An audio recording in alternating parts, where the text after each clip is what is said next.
But yeah, there's a lot of comments, and it's kind of whenever you respond to comments, you always encourage more comments, and that's what allows you to grow. And the more the profile grows, the more opportunities comes along with it. But then again, the more attention, the more comments, and the more stressful it can be. So it's a double-edged sword. Yeah. My approach is to respond a lot. Yeah. What are your thoughts behind not using Facebook? Well, my thoughts behind it, first of all, I'd be speaking from zero experience. Well, that isn't true. I grew up without Facebook, but I think it was around 2008 that I created my first Facebook profile, and I haven't not used it since. The ways I've used it has changed, but I would imagine that it could give some more peace of mind to a lot of people. In my case, just constant distractions like with the phone. But in my case, if I were to seek out more peace of mind from social media, Facebook wouldn't be what I'd block. I'd take a break from YouTube. I heard a guy say yesterday, actually, he's a professional media man, that Facebook was for women and Instagram was for young kids and men. And that I should use Instagram because it was very easy from Instagram to repost to Facebook and so on. Yeah, it is. But I'm curious about whether it's because you don't find the media itself attractive, or if it's because you have your limitations and therefore you choose the media that you're accustomed to or feeling safe about using. Yeah. I don't know. I think different social media platforms serve different purposes, and it's not always something the creator behind it and the people fixing and adjusting the algorithm can fully determine. They try to, but it's also just a culture which develops, like the culture we have offline as well. It's all human interaction, and then it's being influenced heavily by the algorithms and the concepts. But even from a practical point of view, you have chosen YouTube to be your main channel. Yeah. Were you aware to begin with that you had the opportunity to make money there? And what did you do? Because if normal people put videos to YouTube, you don't make add-ons.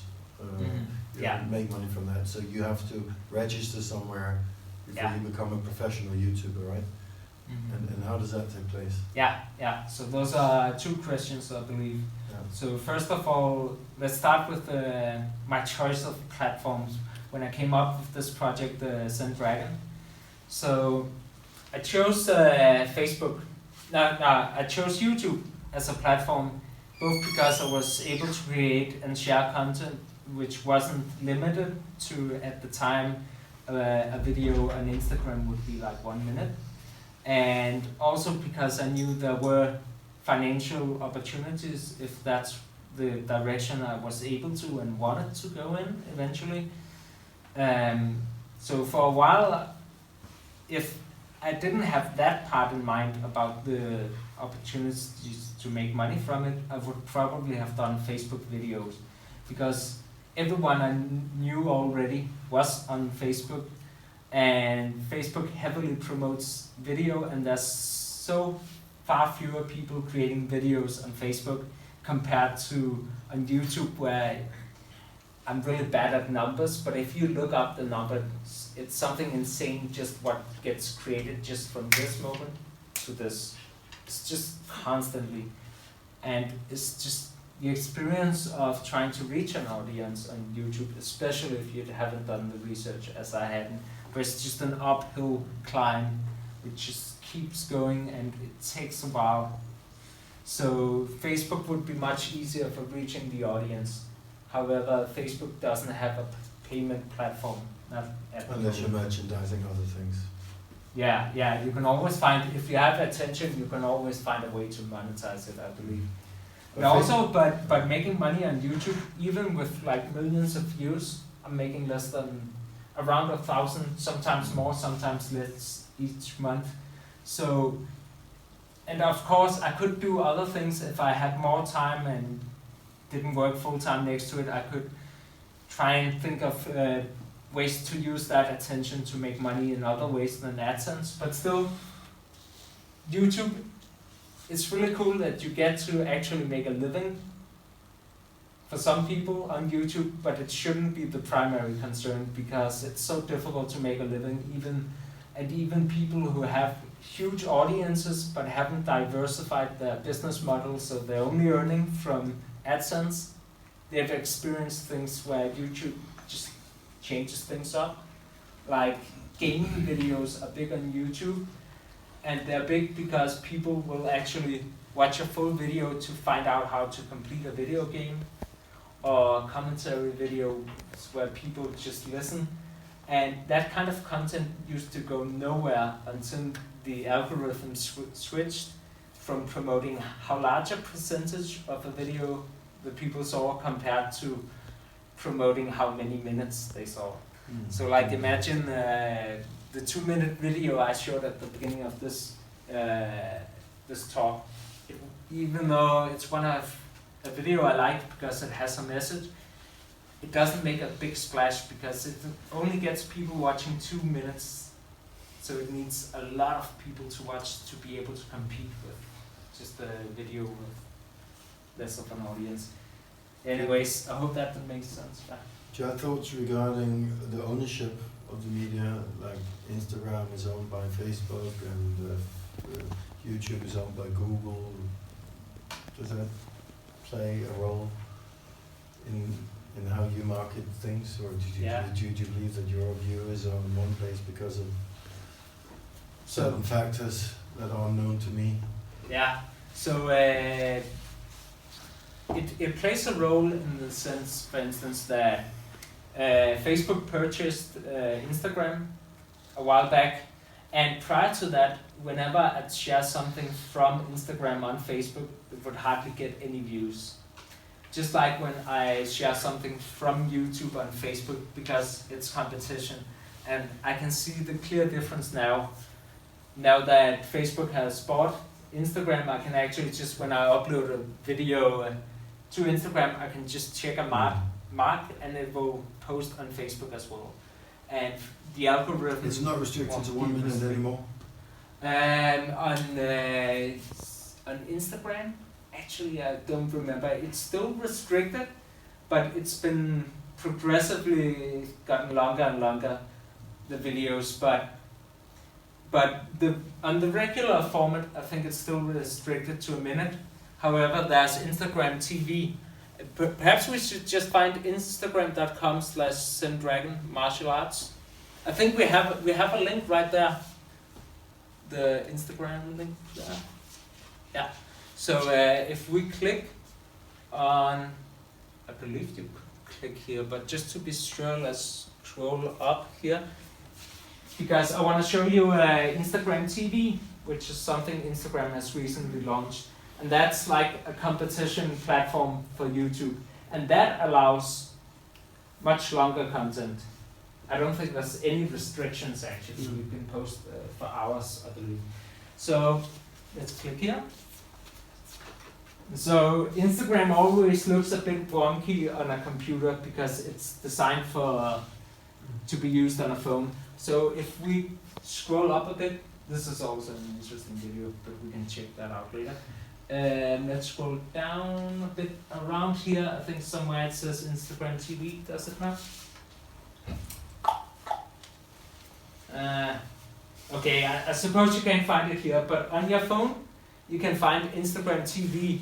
And so the primary difference between that and YouTube is that it's vertical video and not horizontal. So that means normally when you record to YouTube, if I'm recording something like this, then you would get black lines out in each corner of the video. Where on Instagram TV, you're actually supposed to turn it this way, because if it's like this, then the video will be like this or something, and it won't be fun to watch. So that's a big difference. And of course, it also influences the kind of content you're making, because something like, if I were to do a martial arts sequence, for instance, then I would have to stay very focused on just this one spot. However, you'd be able to, from closer range, still see my feet and the top of my head. So in that way, it also influenced the kind of content. But yeah, Instagram TV is interesting also because it just launched recently. So it doesn't have anywhere near the kind of audience YouTube has. But on the other hand, there's also less competition. And I've created a few Instagram TV videos just to try it out. But I'm still more focused on YouTube. That's where the momentum is. And it's also like the platform I enjoy consuming content from the most. Yeah. Is there anything you would want to change on YouTube, if you could? Suggestions you might have. Yeah, there are definitely things I'd like to change.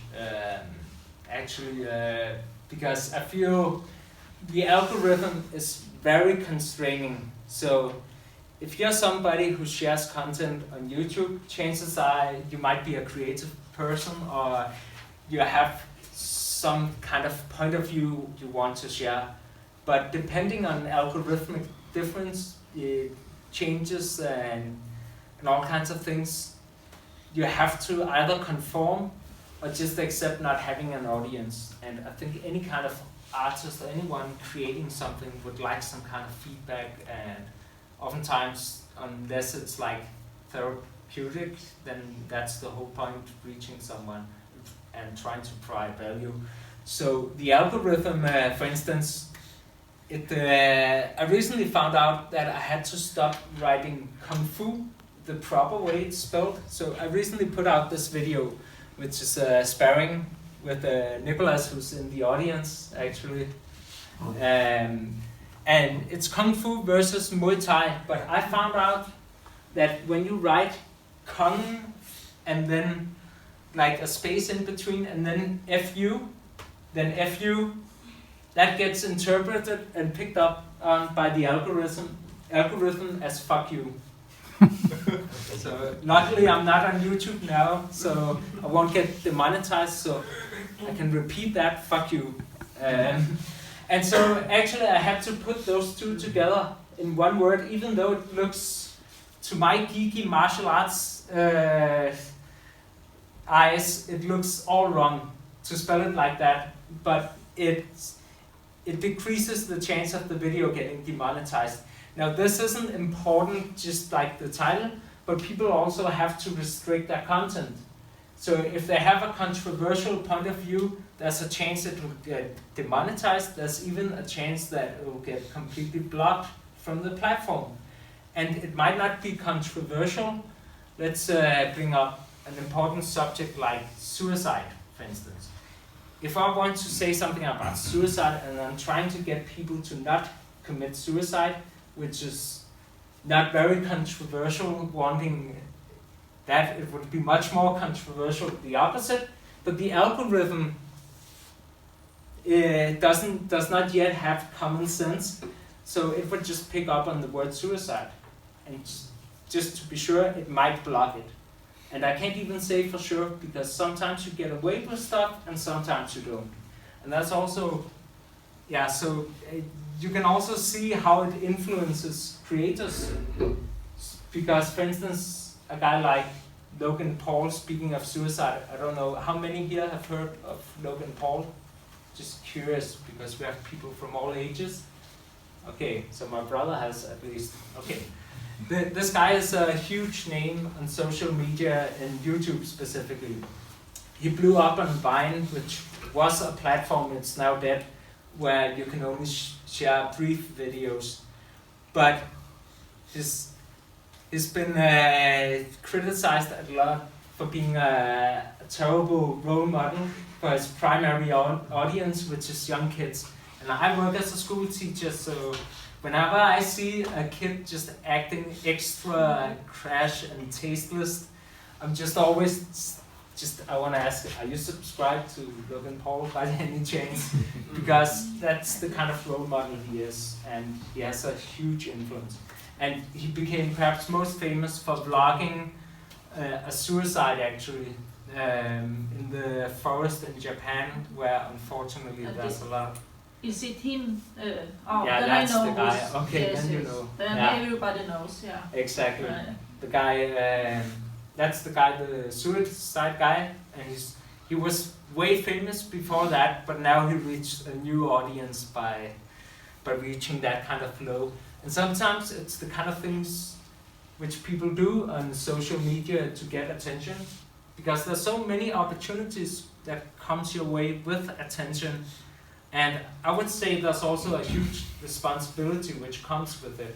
So when I'm talking today about making a positive impact with social media, it's not just about how to succeed, it's also what to do with that success. And of course, Logan Paul, he's good at being a douchebag, and that's what wins him attention. So if he was doing my stuff, then he'd probably have 16,000 subscribers like I have. So, but I think it's pretty inspiring when you see people who use the platforms in a positive manner, like the ones I mentioned, Zen-Dragon, for instance.